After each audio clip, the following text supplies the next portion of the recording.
Luck by chance episode 135 आग में घी। अपने दोस्तों के बहुत पूछने पर भी वरुण उन्हें नहीं बता पाता कि उसके और डिंपल के बीच में क्या हुआ है और डिंपल के पीछे उसके हॉस्टल तक जाता है। वहीं अनुराग को उर्वशी से डिंपल के बारे में पता चलता है। आज डिंपल की वेलकम पार्टी खत्म होने के बाद अगर कोई सबसे ज्यादा खुश था और जो दो सबसे दुखी लोग थे वो थे डिंपल और वरुण। धीरे धीरे वरुण के बुलाए हुए सारे मेहमान रेस्टोरेंट से जा चुके थे और जो म्यूजिक बैंड आया था वो भी बस अपना सामान पैक करके निकल ही रहा था।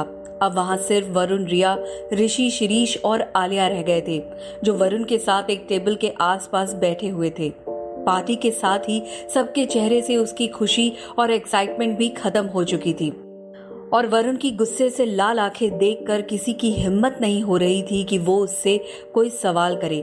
आंखों ही आंखों में काफी देर तक इशारा करने के बाद चारों डिसाइड करते हैं कि वरुण से सवाल पूछने की बहादुरी रिया करेगी। पहले तो रिया थोड़ी खींची और फिर हिम्मत करके अपना सर झुकाए बैठे वरुण से धीरे से बोली, वरुण क्या हुआ है? कुछ तो बताओ।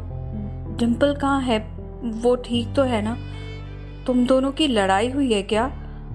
थोड़ी देर पहले तक तो सब ठीक था, फिर अचानक क्या हुआ जो तुम? रिया भी बोल ही रही होती है कि वरुण धीरे धीरे अपना सर ऊपर करता है जिसे देखकर उसकी बोलती बंद हो जाती है। पहले वरुण चुप रहता है और फिर एक गहरी सांस लेने के बाद कहता है, बेहतर होगा कि तुम ये डिंपल से ही पूछो रिया। मुझे तो समझ में नहीं आ रहा है कि मेरी गलती क्या थी। मैं तो बस एक कॉल करने गया था। वरुण की बातें सुनकर वहां बैठे बाकी चारों लोग और कंफ्यूज हो जाते हैं और फिर भी शिरीष एक बार और पूछता है, अब अरे रिया तो डिंपल से पूछ लेगी, लेकिन हमारा क्या, हमें कौन बताएगा? तू कहता क्यों नहीं कि पार्टी खत्म क्यों हुई? लेकिन वरुण शिरीष के सवालों का जवाब देने की बजाय अपनी जगह से उठता है और उन सब से कहता है, रात काफी हो गई है, तुम लोग भी हॉस्टल जाओ और रिया प्लीज हॉस्टल में डिंपल का ध्यान रखना। यहाँ से गुस्से में निकली है, पता नहीं क्या कर रही होगी, उसे तुम्हारी जरूरत है। ये कहकर वरुण अकेला ही वहां से बाहर निकलता है और अपनी कार में बैठकर चला जाता है। उसे इस तरह वहां से जाते देखकर रिया झुंझलाती हुई कहती है, I just hate this man. पहले तो डिंपल को पता नहीं क्या करके गुस्सा करके भेज दिया और अब चुपचाप रहकर हमारा खून जला रहा है। तभी आलिया मीठी छुरी की तरह कहती है, जो भी हुआ हो, आई थिंक हमें इन दोनों के बीच में नहीं पड़ना चाहिए रिया। ये कहते हुए आलिया और फिर उसके साथ बाकी सब भी वहां से जाने के लिए उठ जाते हैं।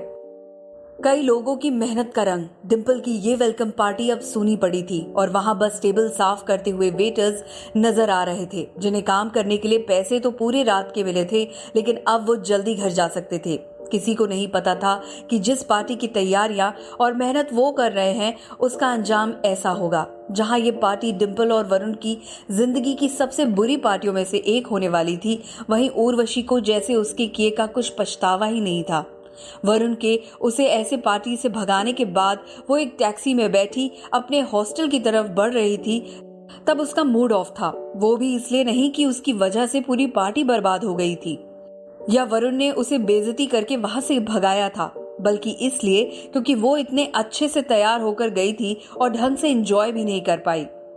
उर्वशी अभी ये सोच ही रही होती है कि तभी उसने अनुराग की सोशल मीडिया साइट पर देखा कि वो पास ही कहीं एक पब में पार्टी कर रहा है और मुस्कुराते हुए उसने अपनी टैक्सी ड्राइवर से कहा, अब आगे से यू टर्न ले लेना, हॉट एंड स्टीमी पब।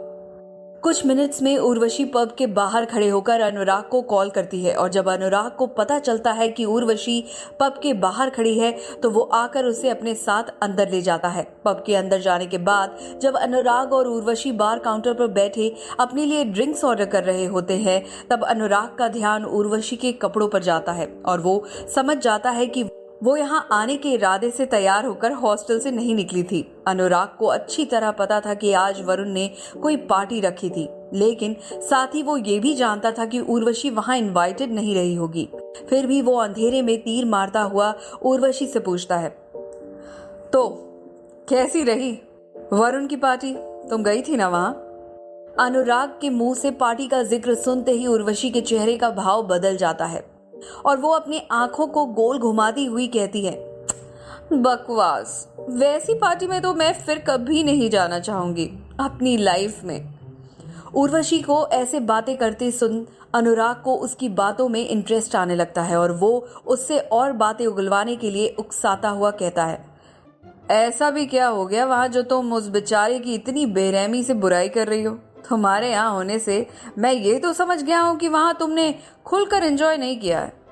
अनुराग की लगाई हुई ये चिंगारी उर्वशी के अंदर की आग को भड़काने के लिए काफी थी और उसने अपनी ड्रिंक का एक सिप लेते हुए कहा, ऑफ कोर्स एंजॉय नहीं किया मैंने। पहले तो वरुण ने मुझे खुद पर्सनली मैसेज करके बुलाया, लेकिन जब मैं वहां पहुंची तो पता चला कि उस बहन जी डिम्पल की वेलकम पार्टी है।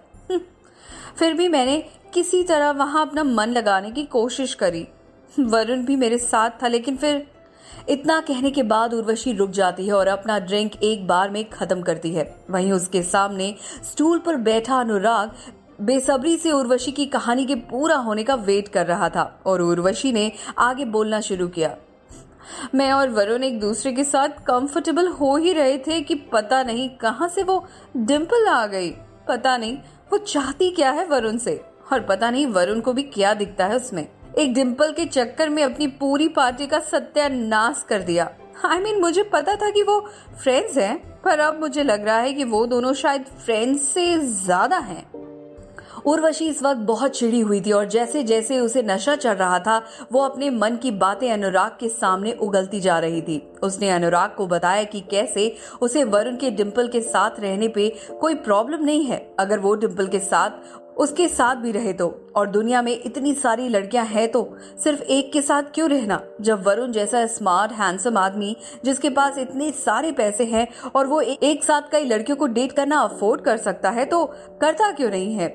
अनुराग ने उर्वशी की एक एक बात ध्यान से सुनी और उसके बाद उसे ज्यादा सोचना नहीं पड़ा कि वरुण के लिए उसकी फैमिली के बाहर सबसे इम्पोर्टेंट इंसान कौन है। इसीलिए जब उर्वशी नशे में डांस फ्लोर की तरफ चली गई तो अनुराग ने अपने ड्रिंक को हाथ में लेकर होठों पर एक रहस्यमयी मुस्कान के साथ कहा, डिम्पल, इंटरेस्टिंग। जहां बातों ही बातों में उर्वशी ने अनुराग के सामने वरुण के कई राज खोल दिए थे, वहीं दूसरी तरफ वरुण अपनी कार को 10 की स्पीड पर चलाता हुआ इस वक्त डिम्पल के पीछे पीछे चल रहा था। वरुण को पता था कि अभी भी डिम्पल का गुस्सा शांत नहीं हुआ था, इसीलिए अगर वो उसे अपने साथ कार में बैठने को कहेगा भी तो वो नहीं बैठेगी। डिम्पल को खाली पैर सड़क पर चलते हुए देखकर वरुण को बहुत बुरा लग रहा था, लेकिन साथ ही उसे डिम्पल पर गुस्सा भी आ रहा था। वो मन ही मन खुद से कह रहा था, डिम्पल को इतना भी भरोसा नहीं है मुझ पर कि उसने इल्जाम लगाने से पहले मेरी बात भी सुनना जरूरी नहीं समझा। उसे मुझसे ज्यादा उर्वशी पर भरोसा है, जो पूरी यूनिवर्सिटी में अपने फ्लर्ट करने के टैलेंट की वजह से फेमस है, जिसके एक टाइम पर कम से कम 4 बॉयफ्रेंड्स तो होते ही हैं। क्या सोचकर पार्टी रखी थी और क्या हो गया। ये सोचता हुआ वरुण गुस्से में अपना हाथ जोर से कार की स्टीयरिंग पर मारता है और डिम्पल के पीछे कार को यूनिवर्सिटी कैंपस के अंदर ले जाता है। डिम्पल को सही सलामत उसके हॉस्टल में घुसता हुआ देखकर वरुण चैन की सांस लेता है और खुद भी अपने घर के लिए निकलता है। हॉस्टल में घुसने के बाद डिम्पल धीरे धीरे सीढ़ियां चढ़ती हुई अपने कमरे के सामने पहुंचती है तो देखती है कि रिया ने भी अभी अपने कपड़े चेंज नहीं किए हैं और हैरान परेशान सी किसी को कॉल कर रही है। तभी रिया की नजर डिम्पल पर पड़ती है, जो इस वक्त बहुत थकी हारी लग रही थी। रिया इस वक्त बहुत गुस्से में थी, इसलिए उसने थोड़ी ऊंची आवाज में डिम्पल से कहा, अब आ रही है तू? मैं अभी वरुण को कॉल ही कर रही थी। डिम्पल रिया की बातों को सुनकर भी अनसुना कर देती है और चुपचाप अपने कमरे में आ जाती है। रिया पहले से ही बहुत गुस्से में और परेशान थी, ऊपर से डिम्पल का ऐसा बर्ताव देखकर उसका पारा और चढ़ जाता है और वो चीखती हुई कहती है, प्रॉब्लम क्या है तुम दोनों की? जब तक तुम लोग बताओगे नहीं कि क्या हुआ है, क्यों हुआ है, हमें पता कैसे चलेगा? और तू कहाँ थी इतनी देर से? पार्टी से तो हमसे बहुत पहले निकल गई थी। लेकिन डिम्पल रिया के इन सवालों के जवाब भी नहीं देती और अपनी हाथ में ली हुई सैंडल को एक तरफ रखने के बाद नाइट ड्रेस उठाकर कपड़े चेंज करने के लिए बाथरूम में चली जाती है और बाहर खड़ी रिया झुंझलाकर अपने पैर पटकती रह जाती है। डिम्पल जब कपड़े चेंज करके बाथरूम से निकलती है तो देखती है कि रिया खिड़की के पास खड़ी सिगरेट पी रही है, जो वो तभी करती है जब बहुत ज्यादा स्ट्रेस में होती है। डिम्पल को देखकर रिया अपना सिगरेट बुझाकर टेबल पर रख देती है और एक बार फिर डिम्पल के सामने अपने सवाल दोहराने लगती है। लेकिन उन सवालों के जवाब देने की बजाय डिम्पल अपने बिस्तर पर फैला सामान हटाती हुई रिया से कहती है, हम कल बात करते हैं रिया, अभी मैं बहुत थक गई हूँ, मुझे बहुत नींद आ रही है। डिम्पल के मुंह से ये सुनने के बाद तो जैसे रिया के सब्र की इंतहा हो जाती है। फिर भी किसी तरह अपने गुस्से को कंट्रोल करती हुई वो अपने बिस्तर पर बैठ जाती है। लाइट्स बंद होने के बाद भी डिम्पल की आंखें खुली हुई थी और उसकी आंखों से अभी भी आंसू बह रहे थे। लेकिन पास के बिस्तर पे सोई रिया इस बात से अनजान थी।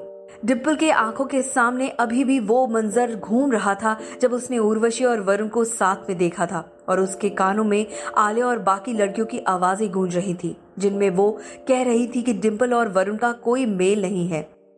डिम्पल के दिमाग में अभी ये सब चल ही रहा होता है कि उसके फोन पर किसी का मैसेज आता है। बिना मन के जब डिम्पल फोन उठाकर देखती है तो पाती है कि मैसेज गौरव का है और उसमें वो डिम्पल से पूछ रहा है कि कल वो एनजीओ आ रही है ना। और डिम्पल बिना कुछ सोचे समझे उस मैसेज के रिप्लाई में हाँ लिखकर भेज देती है। क्या पार्टी की बातें डिम्पल के बदले की आग में करेगी घी का काम? और क्या है अनुराग के इरादे डिम्पल के बारे में पता चलने के बाद? जानने के लिए सुनिए लक बाय चांस का अगला एपिसोड सिर्फ पॉकेट एफएम ऐप पर।